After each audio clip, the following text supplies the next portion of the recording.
Hi, it's Steve. Today we'd like to show you how to change the inlet water valve on your refrigerator. It's a really easy job. Let me show you how we do it. Now, to do this repair, the first thing we'll need to do is to turn off the inlet water supply to the refrigerator.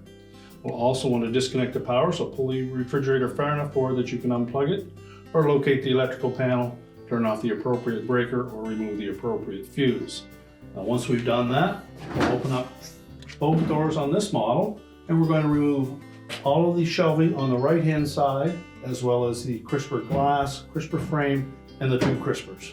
Now, with the shelving out of the way, our next step will be to lower this filter cover down. So simply depress the little locking tab at the front, lower it down, and then we'll unhinge it at the back. So you'll basically need to just spread those wings at the back away from the hinge pins and pop it off. Now, if there's a water filter in your model, it is fine to just leave it in place. Now, next we'll need to remove this access cover. You'll note that there are 4 slotted openings on that cover that have plastic tabs hidden behind there. So we'll need a flat blade screwdriver, and we'll just go into each of those openings. On the top ones, we're going to pry it towards the side of the cover. And then the 2 lower ones, we'll pry downwards on them. Once you've released all 4 tabs, lower the cover down and lift it out of the way. Now that will expose another tab for this top cover. Again, we'll use a flat blade screwdriver. I'm just going to reach in, press downward on that tab a little bit, and then we can lift that access panel away. Now, to release this valve from the back wall, you'll note that there are 3 plastic tabs that secure it in place.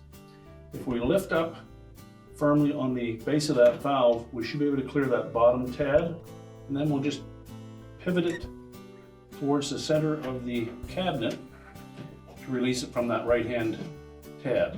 If need be, you can use a flat blade screwdriver to release that one tab.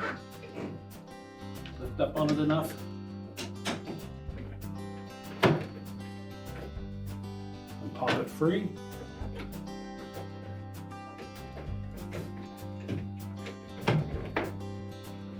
Now, once you've cleared all 3 of those tabs, and then pull the water lines away from the channel.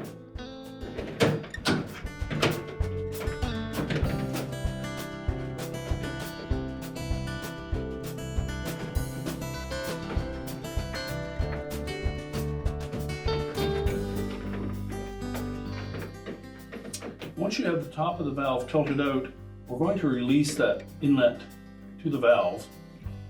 And to do so, you'll note that there is a small collar on that connector.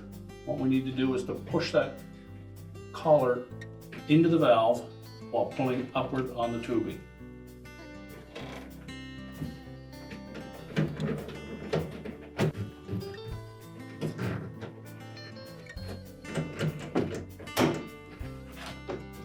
Now, once we've pulled that inlet tubing out, you should be able to roll that valve slightly forward and disengage the 2 outlet tubes.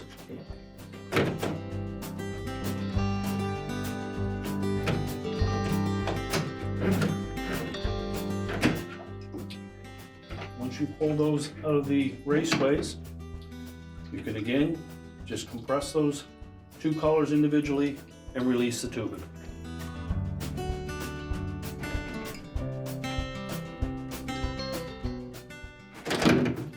There will be some water that will come out of that tubing, so you'll need something to clean that up.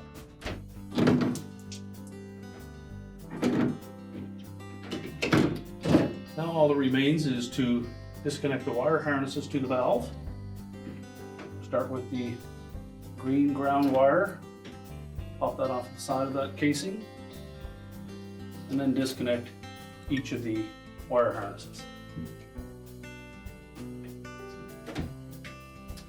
You can then discard the old valve.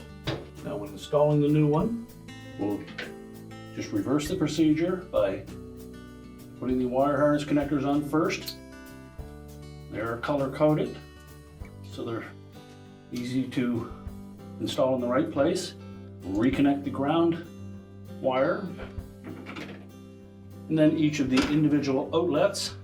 And to do so, just first inspect that tubing, make sure that there are no burrs on the ends of the tubing. And if so, you'll need to trim it a little bit off. Then push them firmly into the valve until they bottom out.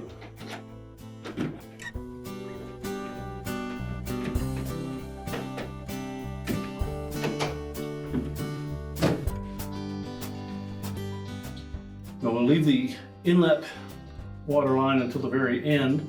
So next we'll position that valve and tubing into the right channels first.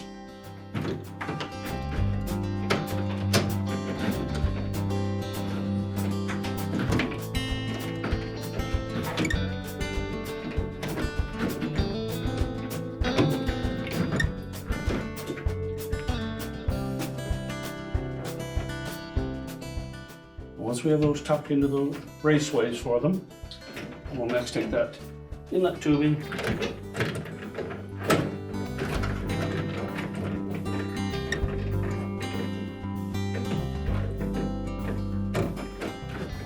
line it up with the valve and press it firmly down into place. Now we're ready to push the valve into the locking tabs.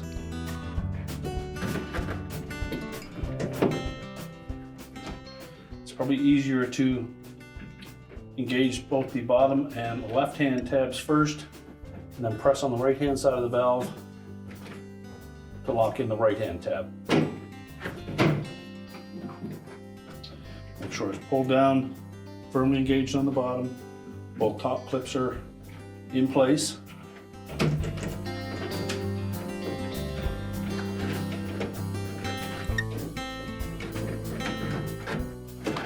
Then reroute that water line to the reservoir into the raceway.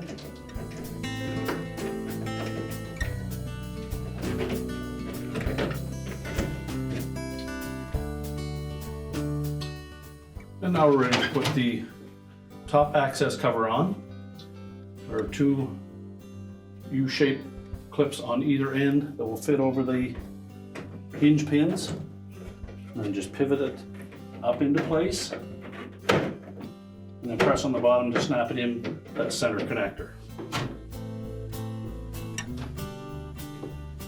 Next, we'll install the main access panel. We'll begin by putting the two arrowhead tabs into the slotted openings on the bottom.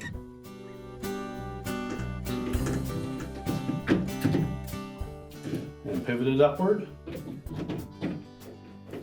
Line up both sides and then just carefully push in on all 4 points.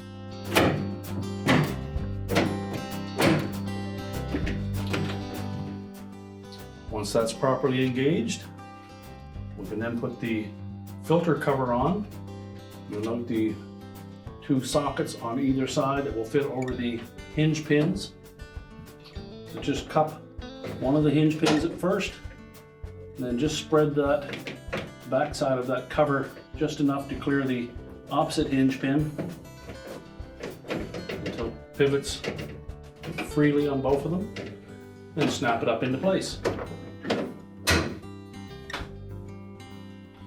And now we can begin to put the shelving back in place. Now, once we have our shelves back in place, we can then turn the power back onto the refrigerator and the water supply, and your repair is complete.